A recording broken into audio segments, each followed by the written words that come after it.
नमस्कार, मैं हूं मृत्युंजय कुमार झा और आज हमारा खास शो इस मुद्दे पर है कि खाने के तेल के दाम आसमान पर पहुंच गए हैं। लगातार इसके ऊपर चर्चा भी हो रही है, बैठकें भी हो रही हैं और आज हम इसी मुद्दे पर बात करेंगे कि आखिर खाने के तेल की बढ़ती कीमतों से कब आम आदमी को राहत मिलेगी, कब आम कंज्यूमर को राहत मिलेगी।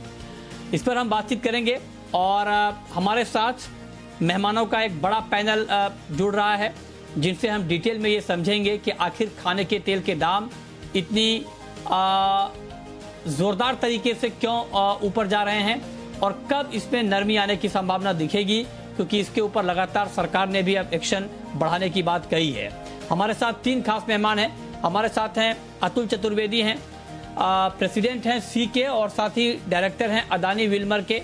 हमारे साथ सुधाकर देसाई हैं, प्रेसिडेंट हैं Indian vegetable oil producers association के और साथ ही सीईओ हैं इमामी एग्रोटेक के और साथ ही विजय डेटा हैं, एमडी हैं विजय सॉल्वेक्स के। ये तीनों जो परिचय हमने आपको दिया अपने मेहमानों का, ये तो एकेडमिक परिचय है। आपके लिए इनका परिचय देख लीजिए क्या है और ये तीनों लोग जो बोलेंगे उसकी अहमियत क्यों आपके लिए है, ये जरा आप जान लीजिए। अतुल चतुर्वेदी जी अदानी विल्मर की नुमाइंदगी कर रहे हैं आज के इस कार्यक्रम में। फॉर्चून ऑयल आप यूज करते होंगे, एक बड़ा ब्रांड है फॉर्चून का ऑयल, तो फॉर्चून ऑयल अदानी विल्मर का है, उसकी नुमाइंदगी अतुल जी कर रहे हैं। सुधाकर देसाई जी इमामी एग्रोटेक के सीईओ हैं। हेल्दी एंड टेस्टी, मैं आपको एक एक ब्रांड का नाम बता रहा हूं, वैसे तो हैं कई सारे ब्रांड। हेल्दी एंड टेस्टी तेल जो आप यूज करते हैं, इस्तेमाल करते हैं, उस कंपनी के सीईओ हैं सुधाकर देसाई जी। और विजय डेटा जी स्कूटर ब्रांड ऑयल, जो मस्टर्ड का आप इस्तेमाल करते हैं स्कूटर ब्रांड का, उसके एमडी हैं विजय डेटा जी। तो तीनों ऑयल के धुरंधर हमारे साथ इस वक्त कार्यक्रम में मौजूद हैं। तो मेरा सबसे पहला सवाल अतुल जी आपसे ये होगा कि आप लोगों के रहते हुए तेल की बढ़ती महंगाई पर मुझे कब तक शो करना पड़ेगा सर? मेरे को लगता है आपकी टीआरपी तेल के ऊपर बातें करने से काफी बढ़ गई हैं, क्योंकि ये हॉट टॉपिक हो गया है आज की तारीख में। देखिए, एक बात अपने को मानना पड़ेगा कि हिंदुस्तान प्राइस टेकर है, प्राइस मेकर नहीं है। आज जब अपनी 65 से 70% डिपेंडेंस बाहर के ऊपर है, तो अगर हम लोगों ने पिछले 20-22 सालों से जिस सेक्टर को बिल्कुल नज़रअंदाज किया है, तो कहीं न कहीं वो तकलीफ तो देगा ही देगा, जो आज अपने को महसूस हो रही है। और अगर आज भी हम लोग नहीं चेते तो आने वाले दिनों में ये दोबारा भी अपने को देखना पड़ सकता है। जहां तक तेजी का सवाल है, मैं समझता हूं अब तेजी अपने आखिरी मुकाम पे आ चुकी है, क्योंकि इस लेवल से अब बाजारों का इंटरनेशनली बढ़ना थोड़ा सा रुक सा गया है। अगर पिछले हफ्ते 10 दिन का सिनेरियो देखें तो सोयाबीन के अंदर मैं समझता हूँ $50 से $60 की नरमी आई है। और अगर इसकी बात करें पाम की, तो उसमें भी तकरीबन $100 से $110 की नरमी आई है। एक चीज़ और मैं यहाँ पर जरूर कहना चाहूँगा कि जब जो बाइडेन साहब आए यूएस में एज प्रेसिडेंट, तो वहाँ पे ग्रीन फ्यूल को लेके बहुत ज़बरदस्त पुश मिला है। तो आज जो हम लोग शिकागो के मार्केट को देखते हैं, उसको केवल अब यूएस का मार्केट ही देखना समझना चाहिए। वो यूएस की सिचुएशन को डिस्क्राइब करता है शिकागो का मार्केट। तो उसका ये है कि शिकागो हो सकता है ऊपर भी जाता रहे, वो यूएस की मार्केट को रिफ्लेक्ट कर रहा है, पर लैटिन अमेरिका जो कि इंडोनेशिया, ये क्या नाम, ब्राज़ील और अर्जेंटीना है, यहाँ से तेल अपने को सस्ता मिलता रहे। तो मेरा तो ये मानना है कि अपनी जितनी तेज़ी थी वो आनी थी, वो आ चुकी। अब वापस नरमी का रुख आना चाहिए। कितना आएगा कितना नहीं आएगा ये वक्त बताएगा। और एक चीज़ मैं ज़रूर कहना चाहूँगा कि जो अपने को प्रिलिमिनरी रिपोर्ट्स अभी मिल रही हैं, उसके बेसिस पे हिंदुस्तान में ग्राउंडनट का, सोया का और अदर ऑयल सीड्स का रकबा ज़बरदस्त बढ़ने वाला है इस साल में, इस खरीफ में। तो ये सब चीज़ें मिलके मैं समझता हूँ कंज्यूमर को थोड़ी राहत देंगी। हाँ हाँ, कंज्यूमर को राहत मिलनी चाहिए आने वाले दिनों में। आप कह रहे हैं कि आगे दाम कम होने की उम्मीद है। जी जी जी, तो हाँ, तो आप कह रहे हैं कि हालात जो अभी दिख रहे हैं ऑयल मार्केट को लेकर, उसमें यह है कि आने वाले वक्त में कीमतें कम हो सकती हैं। अब मैं सुधाकर देसाई जी आपसे पूछना चाहता हूं सर, 2020 में जो तेल 80 रुपए प्रति लीटर के आसपास बिक रहा था वो अब 180 रुपए प्रति लीटर बिक रहा है। कुछ कुछ ब्रांड जो कि 5 केजी का जो पैक आता है जो 465 रुपए में आ रहा था अब वो 865 में आ रहा है। सर कहाँ रखेंगे सर इतना पैसा आप लोग ऑयल वाले? नहीं, एक तो जैसा आप तो जानते ही है, आपका जो टॉपिक है अभी नेशन वांट्स टू नो जैसा बन गया है कि हम लोग तो प्रोसेसर है, ऊंचा रेट में खरीदते हैं, ऊंचा रेट में बेचना पड़ता है।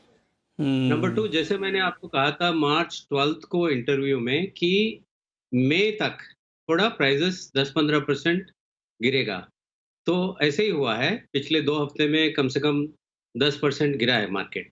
So government is closely monitoring. IVPA हम लोगों ने भी जब भी इनपुट चाहा तो हमने इनपुट देते आया है, और सारे सजेशन सभी गवर्नमेंट के पास है, जैसे आप जानते हैं। अभी अपना डिसीजन लेंगे कि what is the fair and equitable price which is a balance between farmers and consumers and the allied industry. I want to talk दो टॉपिक के मैं आपको बताना चाहता हूँ। एक तो इसका इम्पैक्ट क्या है, जो प्राइजेस का कारण तो हमने बहुत बार बात कर चुके हैं, लेकिन इसका इम्पैक्ट क्या हो रहा है? इम्पैक्ट ये हो रहा है कंज्यूमर के अलावा जो आप जानते हैं अलाइड इंडस्ट्री जैसे food industry, food service sector, aqua industry, bakery industry, institutional biscuit manufacturers, जो लॉकडाउन में ऑलरेडी 40-50-60% का सेल जो खो दिया है, उसके ऊपर भी अभी हाई प्राइजेस का बर्डन पड़ रहा है। इसके अलावा फोर्थ डायमेंशन है, ये सब सेक्टर जो है इंडिया के अंदर सब छोटे मोटे स्मॉल स्केल सेक्टर्स हैं। आज के दिन में प्राइस जो डबल हो गया जो आप बता रहे हैं, इसका मतलब है इतना वर्किंग कैपिटल भी उनके ऊपर इम्पैक्ट पड़ेगा। नाउ ये तो एक भी सोचने वाली बात है। Third thing that I want to cover is, अभी क्वेश्चन यही होगा आपका कि अभी क्या होना चाहिए, क्या कर सकते हैं। एक तो प्राइजेस थोड़ा नरमी आया है वैसे, लेकिन ये 10% 5% ड्यूटी का रिडक्शन इंक्रीज का बात नहीं है। उतना तो वॉलेटिलिटी आज के दिन में हर एक हफ्ते में हो रहा है। तो कुछ इंडस्ट्री ने बताया कि GST को हटाना चाहिए, टैरिफ को फ्रीज रखना चाहिए। अल्टीमेटली हम किसी तरह से भी इसको देखें, अल्टीमेटली टैंटामाउंट्स टू द फैक्ट कि ड्यूटी का बर्डन कम करके कंज्यूमर को कैसे राहत दिया जा सकता है। राहत किसको चाहिए apart from the allied industry जो मैंने बताया? मैं आऊंगा सर, इनकम ग्रुप। हाँ जी, हाँ राइट, ठीक बात है। मतलब आप बता रहे हैं कि क्या तरीके हो सकते हैं दाम कम करने के, और आज हम उसी मुद्दे पर बात कर रहे हैं क्योंकि तीनों ऑयल के वेटरन इस वक्त हमारे साथ जुड़े हुए हैं। इन लोगों का जो सुझाव है वो बहुत अहमियत इसलिए रखता है क्योंकि ये मार्केट की नब्ज को समझते हैं, इनको मालूम है कि दाम कैसे कम हो सकते हैं। विजय जेठा जी, मैं सर अब आपसे पूछना चाहता हूं कि अभी तो ऐसा माहौल है कि पेट्रोल 100 रुपये लीटर बिक रहा है, तो जो आपका ब्रांड है सर स्कूटर, अभी तो स्कूटर चलाना भी लोगों को मुश्किल हो रहा है क्योंकि पेट्रोल इतना महंगा हो गया है। ऊपर से आपका ब्रांड स्कूटर नहीं बुलेट की रफ्तार से आगे बढ़ रहा है सर, इतनी तेजी बताइए तेलों में आ गई है। तो आप जरा बताएं, क्योंकि आप मार्केट की नब्ज को बहुत ठीक तरीके से जानते हैं, समझते हैं सर, क्या फौरी राहत सरकार को क्या कदम उठाने चाहिए जिससे कंज्यूमर को फौरी राहत मिले? लॉन्ग टर्म की बात मैं नहीं कर रहा हूं कि ऑयल सीड मिशन ये ठीक है, लंबे समय के लिए आपको प्लानिंग करनी चाहिए ताकि आगे ऐसी नौबत ना आए, लेकिन अभी के हालात में तत्काल प्रभाव से राहत मिले और आपका स्कूटर ब्रांड लोग खरीद रहे हैं अभी भी, लेकिन खरीदने में थोड़ी दिक्कत ना हो, तकलीफ ना हो, उसके लिए सरकार को क्या करना चाहिए? मृत्युंजय जी, स्थिति ये है कि कभी कभी कुनैन की दवाई खानी पड़ती है। इस साल जो तेलों के भाव बने हैं ये बहुत जरूरी हो गए थे देश में तेलों के भाव को इस भाव में स्तर पे लाने के लिए, ताकि और देश के और समृद्धि में योगदान बढ़ सके। गेहूं, धान और शक्कर का थोड़ा प्रोडक्शन कम हो सके, उनको रखने की हमारे को देश को दिक्कत है। तिलहन का उत्पादन और तेलों का उत्पादन देश में बढ़ाना बहुत जरूरी है। और ये जो भाव बन गए हैं, इसमें बहुत ज्यादा अगर भाव गिरा दिए गए तो फिर तिलहन के आत्मनिर्भर बनाने की जो देश को हम बात कर रहे हैं वो ज़्यादा मुश्किल हो जाएगा। इसलिए थोड़े दिन के लिए हमको सब्र रखना चाहिए। मेरे को पूरी उम्मीद है कि अच्छा मानसून आ रहा है, खरीफ में बहुत अच्छी सोइंग होगी और बहुत अच्छी रिकॉर्ड तोड़ फसल आने की उम्मीद है सभी ऑयल सीड्स की, और उसके बाद रबी में भी आएगी। थोड़ा सा हमको पेशेंस रखना चाहिए, थोड़ा इंतजार करना चाहिए।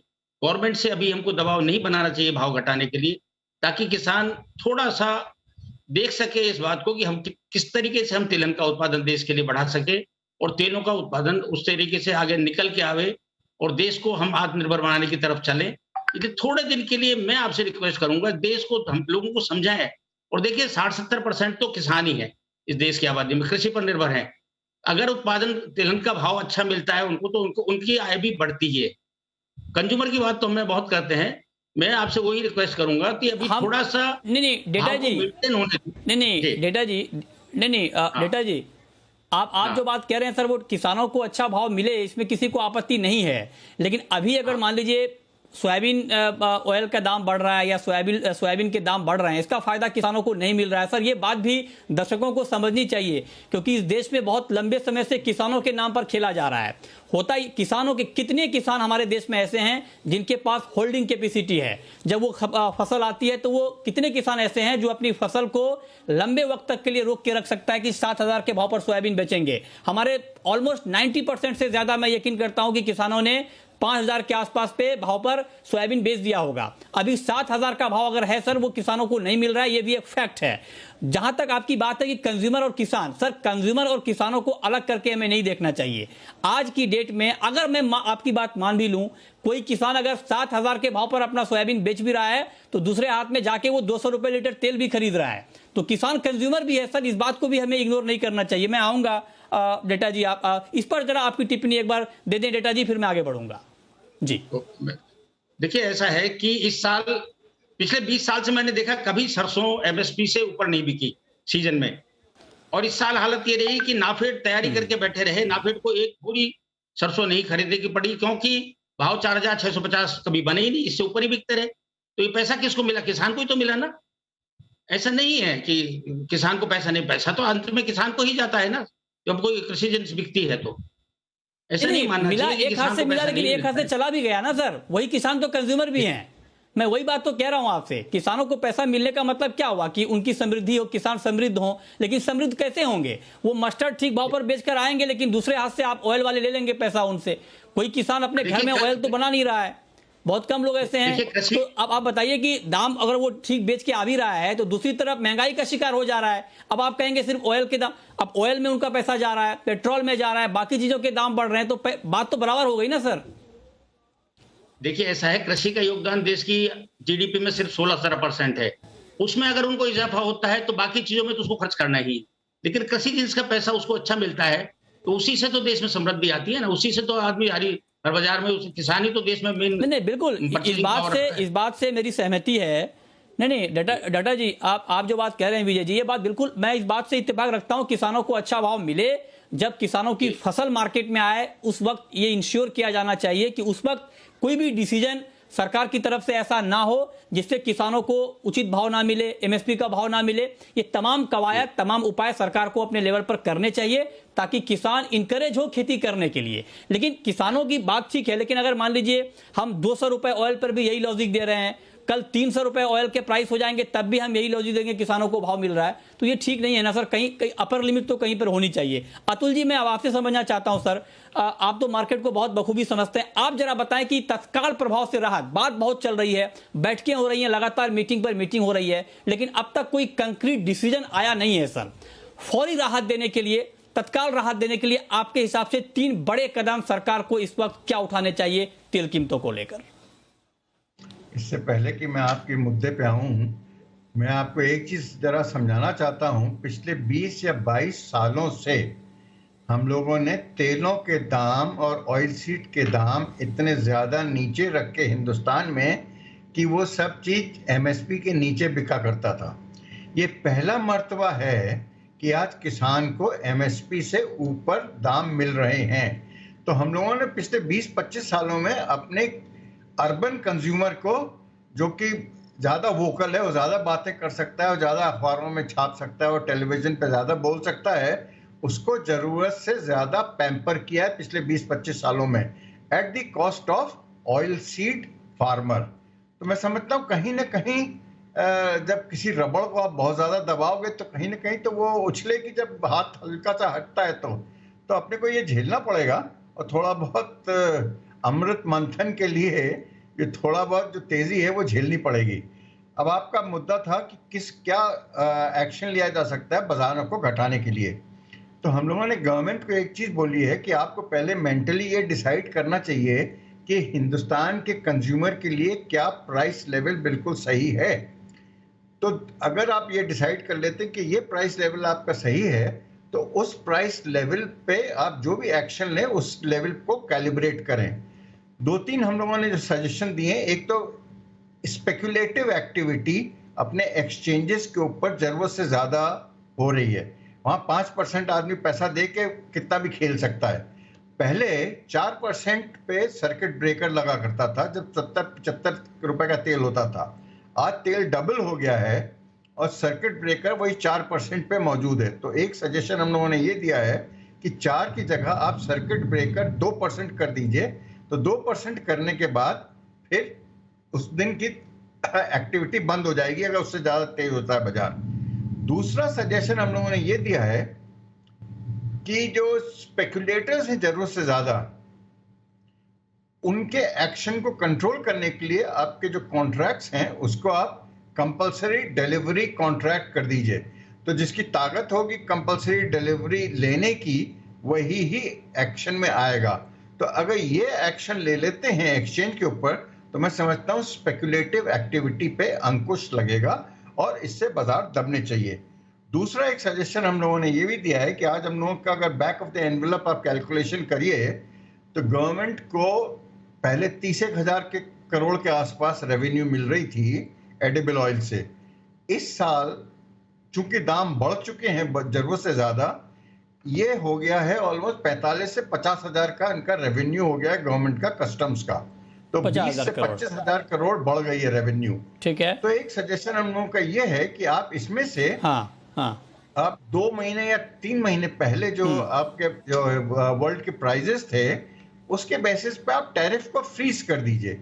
ओके। तो अगर ऐसा करेंगे तो 5 से 6,000 रुपए टन ऑटोमेटिकली आपकी। तो जो अगर टैरिफ फ्रीज कर दिया सर, तो ड्यूटी घटाने में क्या दिक्कत है? नहीं अतुल जी टैरिफ फ्रीज कर दे तो फिर ड्यूटी घटाने में क्या दिक्कत है सर? और मैं एक बात ये समझ नहीं पा रहा हूं कि आप लोग सब लोग ये बात कह रहे हैं कि ड्यूटी टैरिफ फ्रीज कर दें लेकिन ड्यूटी से छेड़छाड़ ना करें। ये कैलकुलेशन में समझ नहीं पा रहा हूं कि ड्यूटी के खिलाफ आप लोग क्यों हैं। पहली बार तो ड्यूटी कट नहीं होगी सर, पहले भी ड्यूटी में कई बार कटौती हुई है, बढ़ोतरी हुई है। ड्यूटी के पीछे मतलब ड्यूटी को नहीं घटाने के पीछे जो तर्क आप लोग दे रहे हैं, इसके पीछे मंशा है क्या? क्यों आप लोग चाहते हैं कि टैरिफ फ्रीज हो जाए लेकिन ड्यूटी कट ना हो?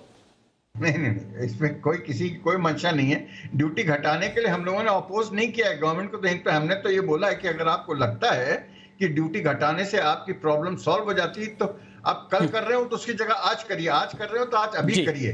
बट एक चीज आप समझ के चलिए, अगर आप 100 रुपए ड्यूटी घटाते हैं, उसका इफेक्ट बाहर 60 रुपए का हो जाता है और हिंदुस्तान में उसका कंज्यूमर को केवल 35 से 40 रुपए का ही फायदा मिलता है।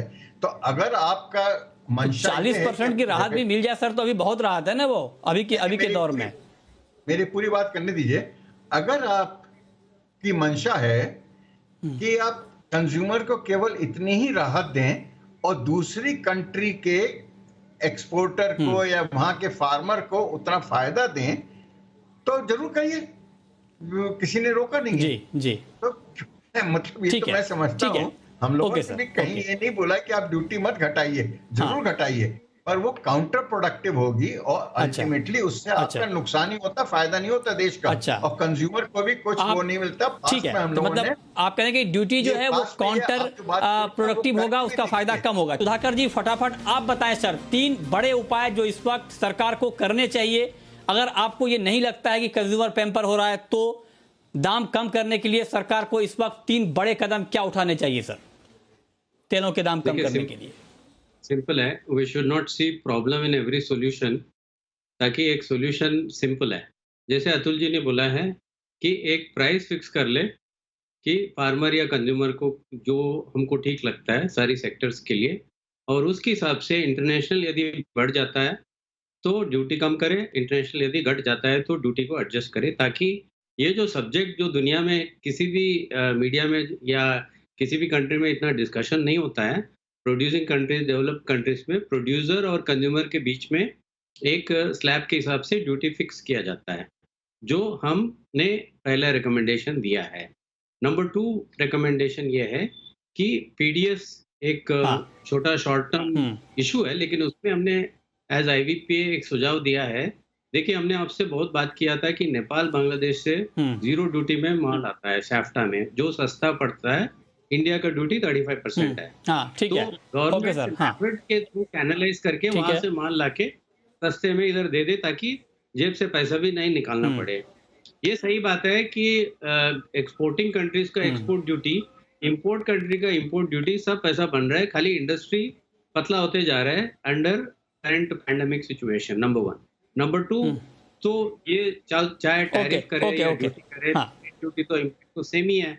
और 5-6% का 10% वीकली वॉलेटिलिटी में ये बताना बहुत मुश्किल है कि क्या करने से क्या होगा। तो वो तो थोड़ा रिस्क है, लेकिन इवेंचुअली ग्लोबल सप्लाई डिमांड के हिसाब से मार्केट चलता है, खाली इंडिया का ड्यूटी के हिसाब से नहीं। ताकि one of the major factor, उसका एक कारण है। नहीं इंडिया खाली नहीं सुधाकर जी मैं थोड़ा out of the box, Sudhakar ji नहीं सुधाकर जी, मैं एक सवाल आपसे पूछ रहा हूँ, पता नहीं ये सवाल कितना जायज है, नहीं है, आउट ऑफ द बॉक्स भी हो सकता है। मैं बहुत ही लेमैन के लिहाज से आपसे एक सवाल पूछता हूँ। आप कह रहे हैं कि मार्केट वोलेटाइल है, क्या फर्क पड़ेगा नहीं फर्क पड़ेगा ये देखना होगा। क्या आउट ऑफ द बॉक्स ये हो सकता है क्या कि आप लोग जो ऑयल कंपनी हैं वो अपना मार्जिन थोड़ा कम कर लें, कंज्यूमर को पास ऑन कर दें, बाद में आप सरकार से कुछ और राहत ले लें अभी के माहौल में? ये एक सॉल्यूशन हो सकता है कि आप लोगों का मार्जिन तो ज्यादा होगा सर, उसको कम कर सकते हैं क्या? Good question. और उसमें हम वेरी सेंसिटिव क्वेश्चन, इसीलिए क्योंकि इसमें कोई पैसा नहीं बनता है। आप कितने भी कंपनी का बैलेंस शीट उठा के देख लीजिएगा, अगर at the end of the day net profit 2-2.5% है तो सब लोग खुश है। इंपोर्ट बिजनेस में, ओजीएल में क्या होता है, सर कंज्यूमर तो बैलेंस शीट पढ़ नहीं पाता है। एक मिनट, रोज का रोज आप खरीदते हैं और बेचते हैं एज अ प्रोसेसर। एक्चुअली हम लोग mere any refinery basically imports and sales year. अभी करंटली हालत ये है कि 25% सेल कम हो गया है। मैं इंडस्ट्री का प्रॉब्लम नहीं बता रहा हूँ, खाली ये बता रहा हूँ कि लॉकडाउन के कारण, ब्रेकर डाउन होने के कारण सेल्स कम हो गया। ये तो हम लोग अभी भी अच्छा है कि एसेंशियल इसमें है। अच्छा। इंडस्ट्रीज जो 40-50% सेल जो डाउन हो जाता है, बहुत तकलीफ में आता है। तो इसीलिए पॉलिसी वाइज देखिए सिंपल है, fair and equitable price between farmer, consumer and industry. ठीक है, and it is very simple जो हम बता रहे हैं। ठीक है जी, ओके ठीक है। तो ये आपने कुछ सॉल्यूशन बताए हैं, देखते हैं कि इसके ऊपर सरकार कितना विचार करती है। डेटा जी, अब मैं आपसे सर एक बहुत स्पेसिफिक सवाल ये पूछना चाहता हूं कि लगातार बात हो रही है, अलग अलग सुझाव दिए जा रहे हैं। मैं आपसे एक एक्सपर्ट के तौर पर ये जानना चाहता हूं कि क्या इस वक्त ड्यूटी घटाना ठीक रहेगा, एक सेस घटाना ठीक रहेगा, या पीडीएस के जरिए तेलों की सप्लाई करना ठीक रहेगा? इन तीनों में से क्या बेस्ट ऑप्शन आपको इस वक्त दिख रहा है तेलों के दाम काबू में लाने के लिए? पीडीएस। देखिए, पीडीएस में सबसे बड़ा फायदा ये है, मैं आपको बताता हूं कि जो हमारे 20-22 करोड़ जो हमारे पीडीएस के में जो हमारे जो जिनको गेहूं, धान और चीजें मिलती हैं, या चावल, शक्कर वगैरह मिलती है, उन लोगों को हम इस तरीके से सस्ता तेल दे पाएंगे। और उससे क्या है कि किसान प्रभावित नहीं होगा। जो अभी सोइंग का टाइम शुरू हो रहा है और किसान अच्छी सोइंग कर पाएगा। इसी समय यदि आपने इम्पोर्ट ड्यूटी घटा दी तो फिर भाव टूट जाए। हाँ, इसलिए पीडीएस ही मुझे बेस्ट सॉल्यूशन लगता है। ठीक है, तो आप कह रहे हैं कि पीडीएस के जरिए एक अच्छा सॉल्यूशन है ऑयल का सप्लाई करने का, इससे किसानों पर भी नेगेटिव असर नहीं होगा। अतुल जी, बिल्कुल संक्षेप में सर, वक्त बहुत कम है। जो उपाय आप लोगों ने सुझाए हैं, अगर ये उपाय अभी नहीं माने जाते हैं, अगर माने जाते हैं दाम कम होंगे, ये बात तो आप लोगों ने कही, लेकिन अगर नहीं माने जाते हैं तो अगर कुछ डिसीजन लेने में देरी होती है तो क्या तेलों के दाम फिर से बढ़ने लगेंगे या इसी भाव पर रुके रहेंगे?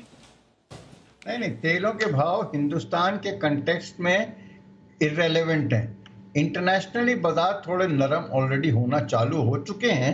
हिंदुस्तान कोई एक्शन ले या ना ले, इंटरनेशनली थोड़ा बहुत बाजारों को दबना पड़ेगा। और अब इस लेवल पे जो डिमांड कॉन्ट्रैक्शन हो रहा है, जैसा अभी सुधाकर ने भी बोला, इस महीने मई महीने में I would not be surprise कि 20 से 25% डिमांड कॉन्ट्रैक्शन हो, जो कि ट्रांसलेट करता है रफली 2 से 2.5 लाख टन महीने का। तो ये बहुत बड़ा डिमांड कॉन्ट्रैक्शन है। तो बाजारों को तो थोड़ा नरम होना ही पड़ेगा, क्योंकि India is a price sensitive market. तो अगर गवर्नमेंट कुछ करे या नहीं करे, अगर करती है तो जितना नरमी आ रही है उससे ज्यादा नरमी आएगी, हाँ। और अगर नहीं करती है तो भी नरमी आएगी। अच्छा, तो नरमी तो तय है। तो भी आएगी। ये बहुत बहुत जी, ये बहुत बड़ी बात आपने कही, एक राहत की बात कही कि सरकार अगर कदम उठाएगी तो दाम ज्यादा कम हो जाएंगे, और अगर अभी नहीं भी उठाती है तो भी, चूंकि अंतर्राष्ट्रीय बाजार से हम लिंक हैं, 60% ऑयल जो हम कंज्यूम करते हैं, जितना ऑयल उसमें 60% हम इंपोर्ट करते हैं, लिहाजा अगर अंतर्राष्ट्रीय बाजार में दाम कम हो रहे हैं तो उसका असर तो आएगा ही आएगा। मतलब दाम दोनों भी सूरत में कम होंगे। सरकार कदम उठाएगी तो ज्यादा कम होंगे, नहीं उठाएगी तो कम होंगे, लेकिन दाम कम होंगे। बहुत शुक्रिया अतुल जी आपका, सुधाकर जी आपका और विजय जी आपका हमारे साथ इस खास चर्चा में जुड़ने के लिए।